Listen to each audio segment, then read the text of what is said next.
My name is Olivia Bennett, and I was 29 years old when I learned that the people who call themselves family can sit 3 feet from a television and still not recognize who you are until the rest of the country says your name first. The strangest part is, I gave them a chance. One day before the biggest award ceremony of my life, I opened our family group chat and typed a simple invitation. I told them there would be a live broadcast, that I had been selected for a national honor, and that it would mean more than I could explain if they came, or at least, watched. I waited with my phone in my hand like I was 17 again, hoping this time would be different. Then my father answered. He said he was not wasting his evening on some stupid trophy. My mother agreed that a family dinner sounded like a better use of time.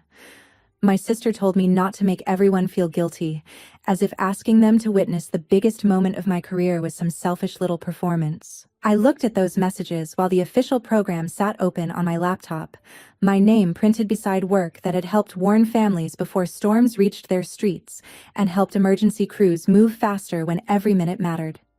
To them, it was stupid. So I did not argue. I did not beg. I typed one word. Understood. Then I put my phone down and let them make their choice. The next night, while they sat around that family dinner, my face appeared on national television, and by the time they understood what they had dismissed, the empty seats beside me had already said everything. Before I tell you what happened after that broadcast and why my father could not undo what he said, tell me what the weather is like where you are right now. Does it match your mood today? To understand why that one word, understood, felt like a door closing, you have to understand what it was like growing up in the Bennett house. We lived in Naperville, a clean, comfortable suburb outside Chicago, the kind of place where lawns were trimmed before sunrise and parents knew each other by their kids' jersey numbers. My father, Richard Bennett, was a high school football coach, and in our town, that meant something. People stopped him at grocery stores. Former players shook his hand at gas stations. Parents treated his words like advice carved into stone. He loved being seen as the man who built character, taught discipline, and believed family came first. That was his favorite phrase, family first. He said it before games, at booster events, during school fundraisers, even at dinner when he wanted everyone to put their phones away and listen to him talk. My mother, Linda Bennett, was a third-grade teacher who knew how to make every difficult thing sound gentle. She rarely yelled. She corrected, softened, explained, and excused. If my father forgot something important, she called it stress. If my sister took all the attention, she called it confidence. If I got overlooked, she called it independence. My older sister, Jessica Bennett, was the child who made sense to them.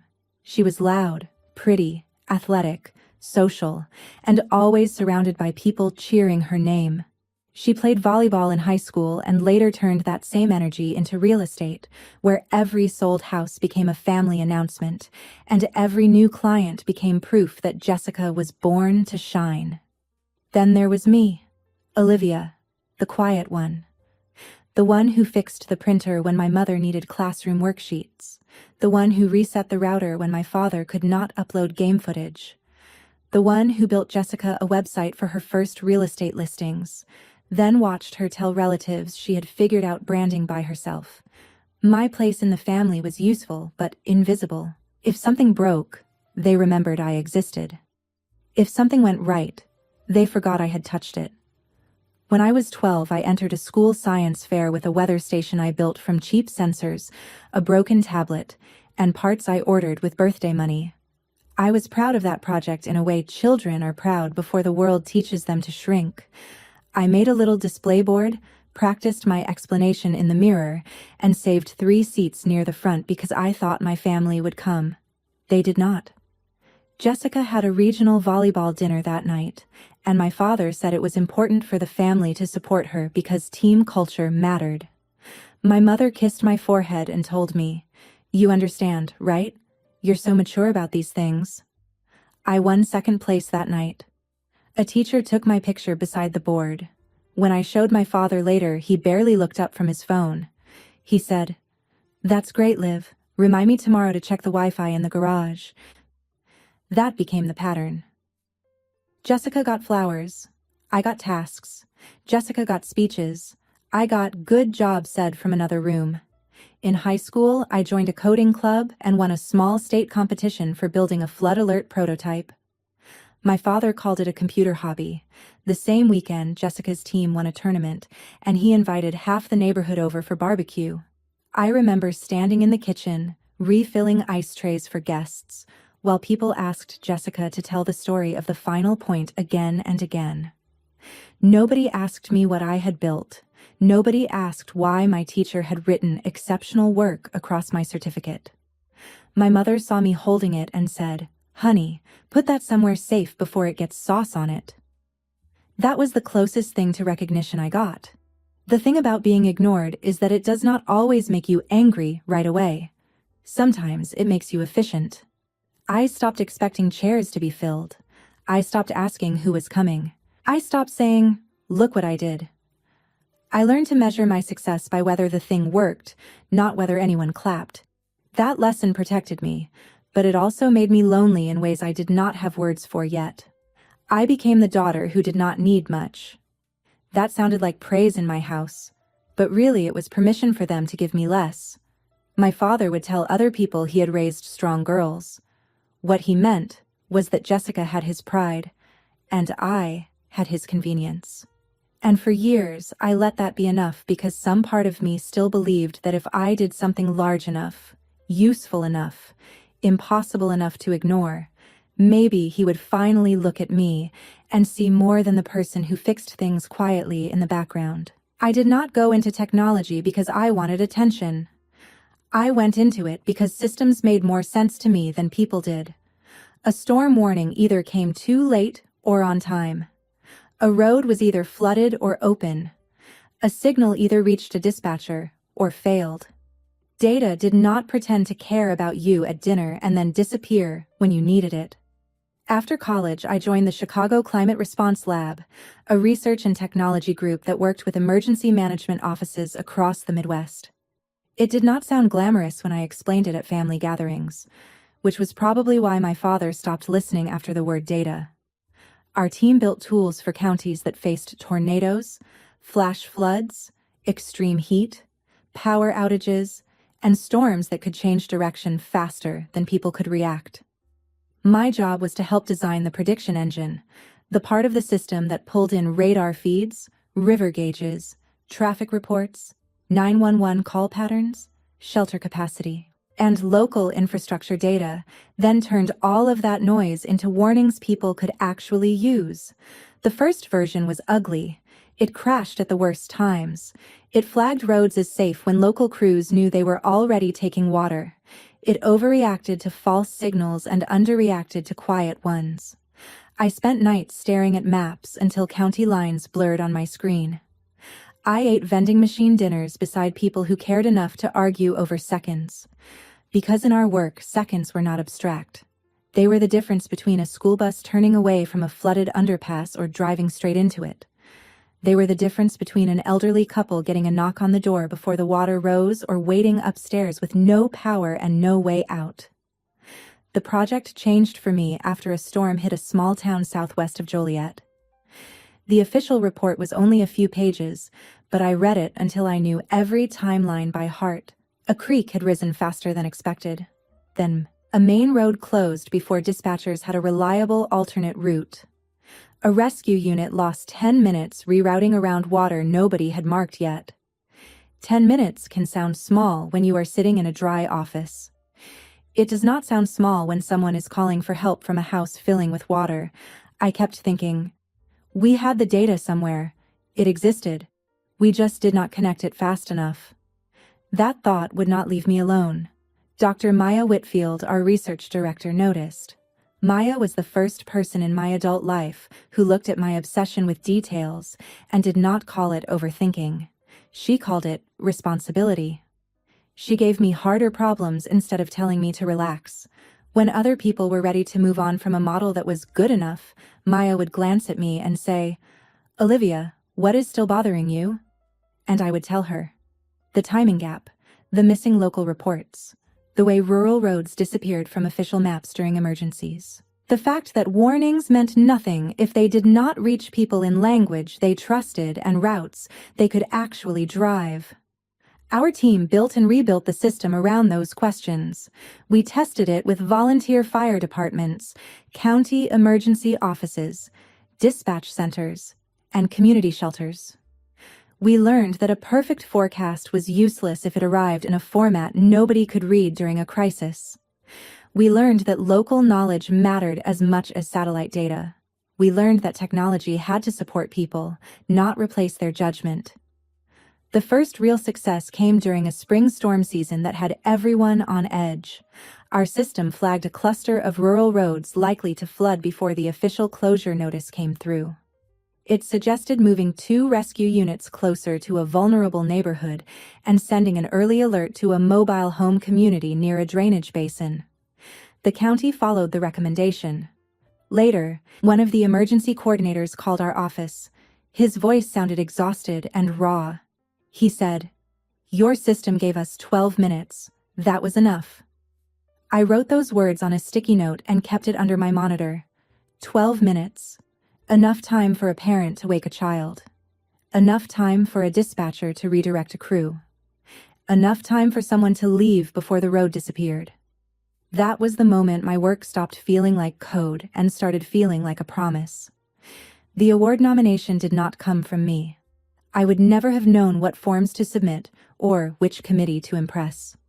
A regional emergency management coordinator gathered the data after one brutal storm season. Response times had improved in several pilot areas.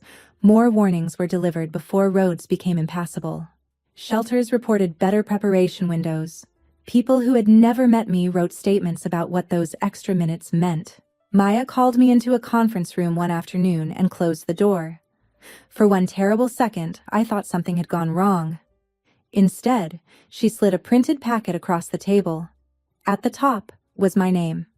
She told me I had been nominated for the National Disaster Preparedness Innovation Award and that the committee wanted to speak with the person who designed the heart of the prediction engine.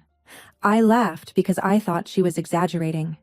Maya did not laugh with me. She said, "Olivia, you need to understand something. The world does not get safer because people clap for the loudest person in the room.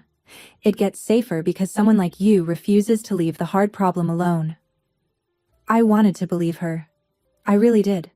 But some old part of me still heard my father's voice calling it a hobby, still saw my mother gently moving my certificate away from barbecue sauce, still felt the empty seats from a science fair that happened more than a decade earlier. So when the committee interviews began, I answered every question carefully, professionally, almost like I was talking about someone else.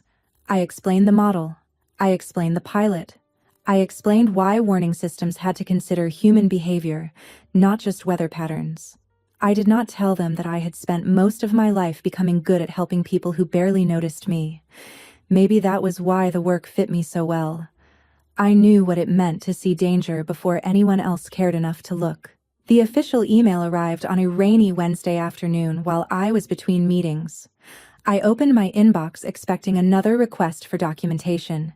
Instead, I saw the committee seal and the subject line, "Congratulations, National Disaster Preparedness Innovation Award recipient." For a few seconds I did not click it. I just stared at the words, waiting for them to become smaller. They did not. The email said I had been selected to receive the award at a nationally televised ceremony at McCormick Place in Chicago. There would be emergency response leaders, researchers, public officials, community representatives, media outlets, and a live broadcast segment carried by a national network. My name would be printed in the program. A short video about our system would play before I walked on stage. Then came the line that made the email feel heavier. I could invite up to 4 family members or close guests. 4 seats. 4 chances for people who had missed almost every quiet milestone to show up for one loud enough that even they could not ignore it. At work, everyone was thrilled. Marcus Reed, my project manager, slapped the side of my cubicle like we had just won a playoff game. Maya hugged me and said she was proud in a voice so steady it almost broke me. Communication started talking about media prep. Someone joked that I needed to practice smiling without looking like I was solving a math problem.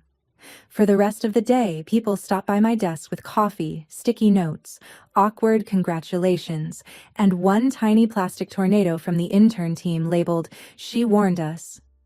I let myself feel happy inside those office walls because those people knew what the award meant. They knew the late nights, the failed tests, the counties that trusted us before the system looked impressive enough for headlines. I did not tell my family that day. I told myself I was waiting for the right moment, but really, I was afraid. Afraid my father would hear award and imagine a boring banquet. Afraid my mother would ask how long it would take. Afraid Jessica would change the subject before I finished speaking. A week before the ceremony, I almost invited only Maya, Marcus, and 2 emergency coordinators from the pilot counties. That would have been easy and safe, but the guest section sat on my kitchen table like a dare. Maybe I wanted closure. Maybe I wanted proof. Maybe the 12-year-old version of me was still saving seats near the front. The day before the ceremony, I opened the family group chat. My father had just sent a photo of steaks he planned to grill for Jessica's celebratory dinner because she had closed a large property sale. My mother had replied with hearts. Jessica had posted a selfie with the caption, "Big week for the Bennett family." I stared at that phrase, then typed my invitation. I included the venue, the time, the live stream link, and said I would love for them to come or watch. My father answered first. "We're not wasting our time on some pointless trophy." My mother followed. "Honey, tomorrow is already planned.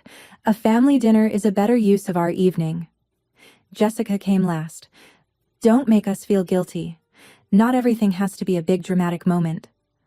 I did not cry. Instead, a quietness settled over me. There it was. Not bad timing, not confusion, a choice. I looked at the guest list and removed the empty family seats before I could change my mind. Maya would sit beside me. Marcus would be there. 2 emergency coordinators would take the other seats. People who had answered when it mattered. I typed one word into the chat. Understood. My father sent a thumbs up. The next morning, I pressed my dress, reviewed my remarks, and drove into Chicago under a steel gray sky. At McCormick Place, staff checked my ID, clipped a badge to my dress, and guided me through banners about resilience, innovation, and public service. During rehearsal, someone showed me where to stand, when to walk, and which screen would show my video. I nodded like I was calm. Inside, I kept thinking about my family choosing dinner over this room. Then Maya arrived, took my hand, and said, "Tonight is not about who failed to see you. It is about the people who are alive because you refuse to stop working." I carried that sentence into the ballroom. By the time the ceremony began, the ballroom felt almost unreal. The stage glowed in soft blue light. 3 massive screens hung above it, large enough to make a single face impossible to ignore. Round tables filled the floor, marked with names of agencies, universities, city departments, and emergency response teams. I saw firefighters in dress uniforms, scientists with tired eyes, public health leaders, storm survivors, and officials who had spent their careers preparing for disasters most people only think about when sirens sound. I sat between Maya and Marcus with my hands folded so nobody would see them shaking. The program opened with speeches about public service and invisible work. Normally, words like that can sound polished until they lose meaning, but that night, they felt real. Around me were people who understood what invisible work cost. They knew the best emergency was the one nobody noticed, because the worst outcome never happened. When our category came closer, Maya leaned toward me and whispered, "Breathe." Across town, my family was sitting down to dinner. I learned the details later from Ethan, my younger brother, who had been home because my mother asked him to come. My father had grilled steaks like he was celebrating a championship. Jessica had brought expensive dessert and placed it in the center of the table like a trophy. My mother had set out the good plates. The TV was on in the living room because my father wanted the sports segment after dinner. At first, nobody paid attention. They talked about Jessica's sale, her client, her future listings, and how proud everyone was. My father apparently raised his glass and said, "Now this is what a real accomplishment looks like." Ethan told me he looked at the TV right after that because he heard the words, "National Disaster Preparedness Innovation Award." In the ballroom, the lights lowered and the video began. A map of the Midwest appeared on the screens. Storm systems moved across Illinois and Indiana.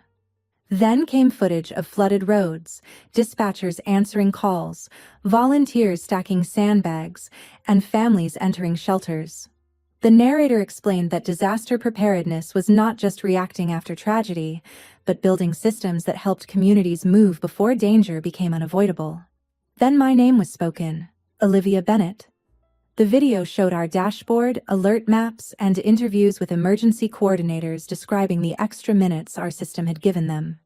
One man said, "We had a neighborhood cleared before the water reached the main road. That kind of warning changes outcomes." I felt Maya's hand press my shoulder. Then the host returned to the podium. He spoke about a young engineer from Illinois whose work connected weather data, local response teams, and community alerts in real time. He said the system represented the best kind of innovation because it did not exist for applause. It existed so people could get home alive. Then he called my name. Walking to the stage felt longer than any hallway I had ever crossed.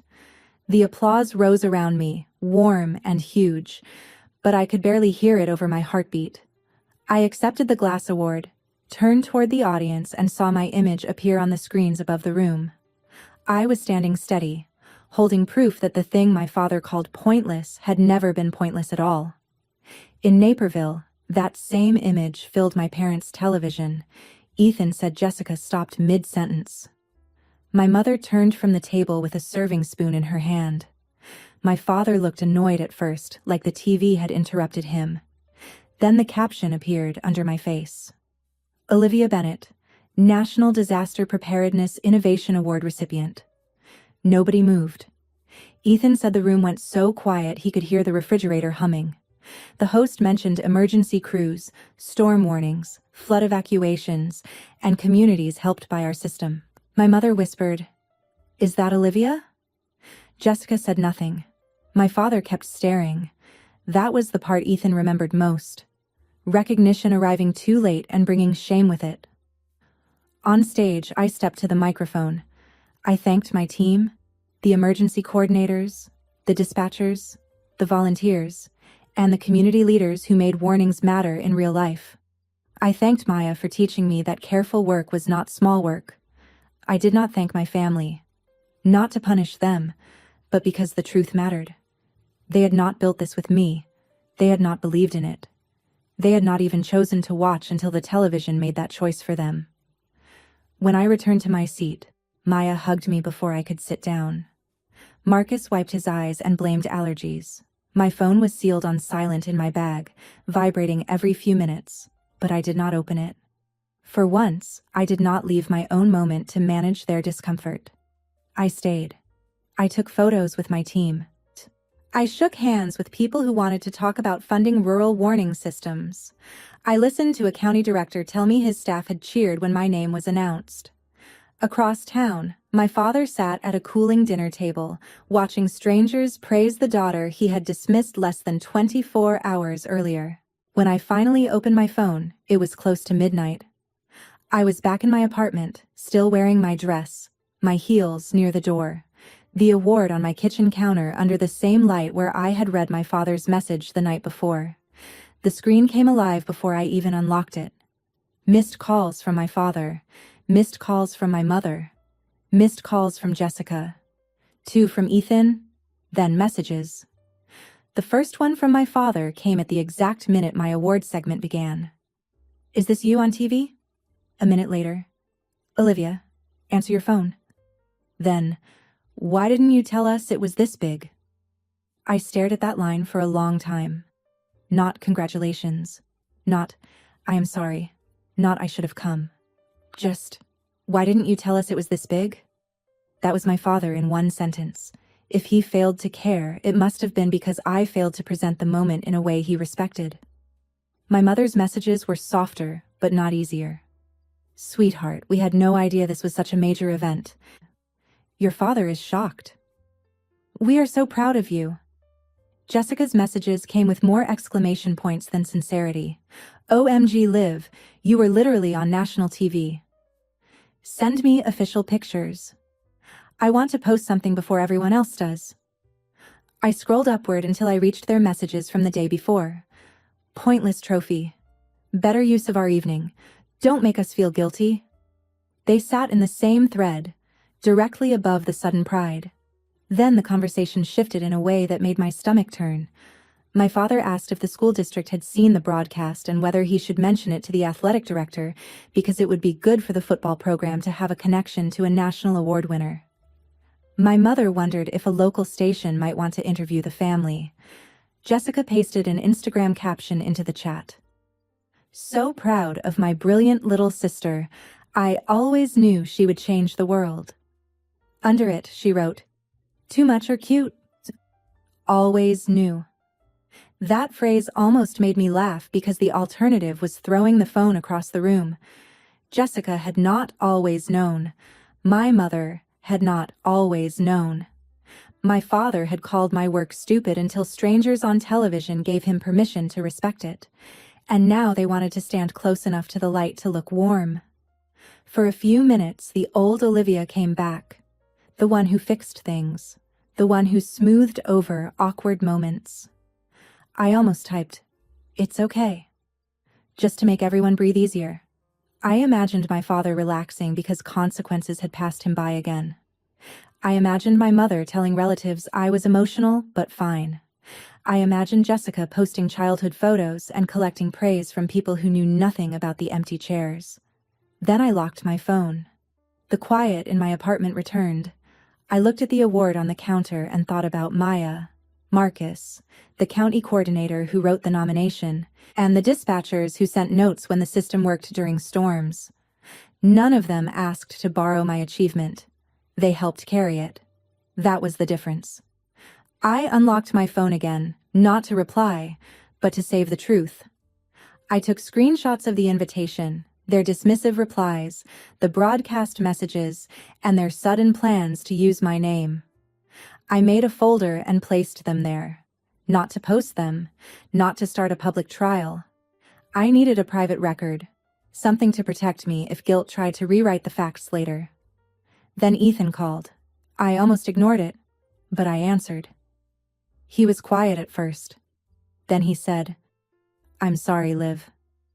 Not we are proud. Not you should understand. Just sorry." He told me what the dinner table looked like when my face appeared on screen. Dad had gone pale, then angry, asking why nobody had explained the award properly. Mom kept saying she wished she had known. Jessica started searching my name online before the segment ended. Ethan said he did not know what to say, so he said nothing, and he was sorry for that too. I appreciated the honesty, but I did not fully absolve him. Silence had been part of my family's language for years. After we hung up, more messages arrived. My father sent, "Call me before you talk to any reporters." That confirmed everything. He was not worried about my heart. He was worried about the story. For the first time, I did not answer.